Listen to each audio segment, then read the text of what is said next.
Voltamos com o programa Opinião. Comigo hoje José Carlos Rabelo, empresário, ex-delegado e também ex-vereador. E o radialista Antônio Carlos, que também é ex-vereador, né, representando aqui a Rádio Liberdade. Olha, a acessibilidade aliada à educação. Cadeirantes são beneficiados com transportes adaptados que os levam para suas respectivas escolas. Nós vamos conferir uma matéria de nossa parceira, a Folha de Pernambuco, no depoimento de um estudante que externou a sua satisfação em ter acesso a esses transportes. Esse transporte de agora eu achei melhor, porque o outro transporte ele se quebrava muito, a gente perdia muita aula, e esse de agora eu acho que ele vai ajudar a gente bastante, para a gente não venha perder aula. O transporte, o outro micro-ônibus, quando dava problema, aí o elevador se quebrava, eu tinha dificuldade de vir à escola, aí eu tinha que vir caminhando até resolver essa história do transporte, até consertar o transporte, né? Agora não, agora a vida da gente melhorou muito, bastante, entendeu?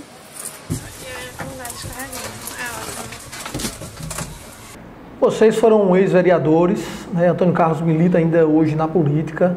A gente vê que a acessibilidade é algo terrível. A gente anda, por exemplo, no centro ali do Recife, a gente tem dificuldade nas rampas, a gente tem dificuldade com os ônibus. Esse projeto aí é louvável, né? Que todas as vans têm esse trabalho.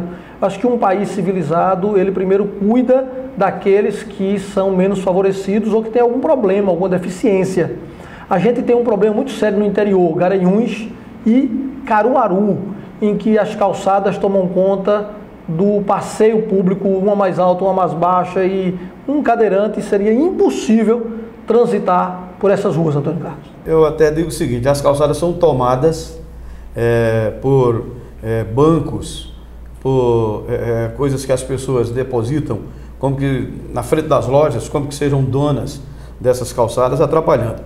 Um aspecto importante quando você cita especificamente Caruaru e Garanhuns, falar de Caruaru, da avenida principal. A avenida principal ela tem hoje uma dificuldade em determinados pontos de acessibilidade. E eu quero fazer justiça aqui à ex-vereadora Rosimério da Podec, quando ela passou lá juntamente com nós outros, e ela foi uma sempre defensora dos menos, ou melhor dizendo, das pessoas com necessidades especiais, que infelizmente são esquecidas em muitos pontos.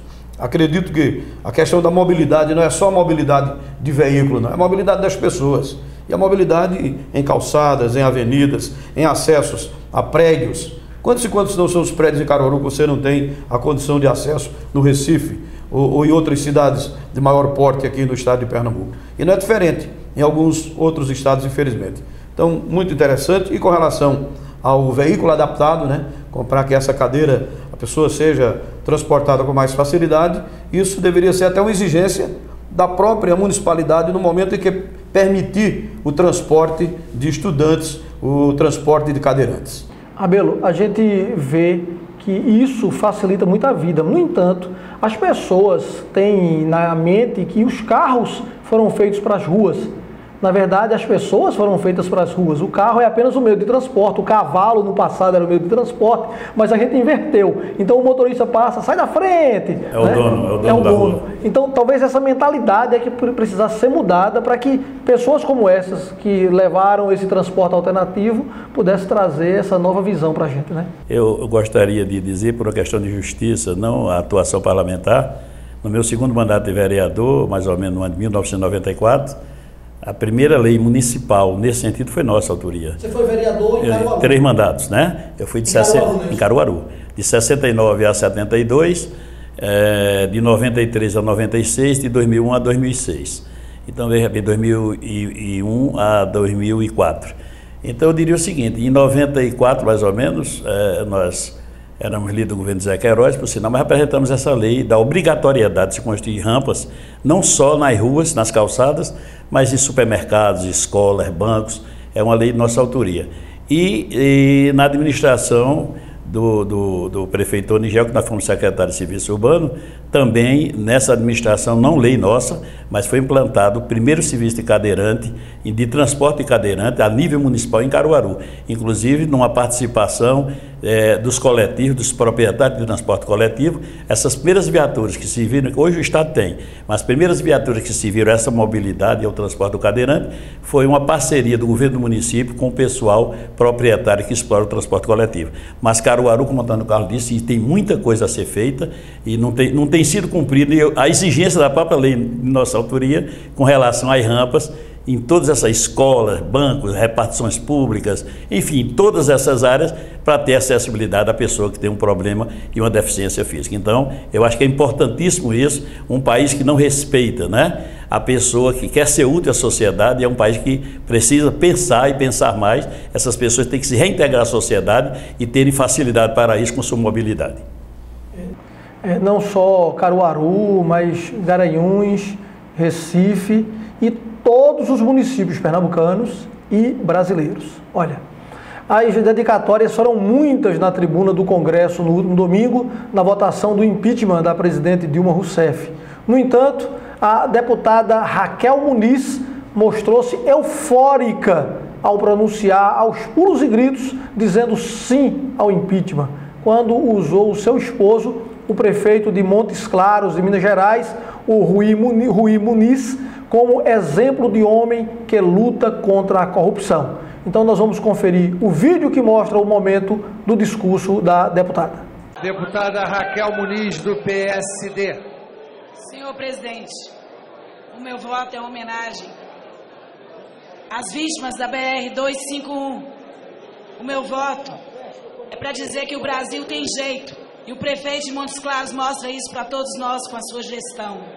O meu voto é por Tiago, por David, Gabriel, Matheus, minha neta Júlia, minha mãe Elza.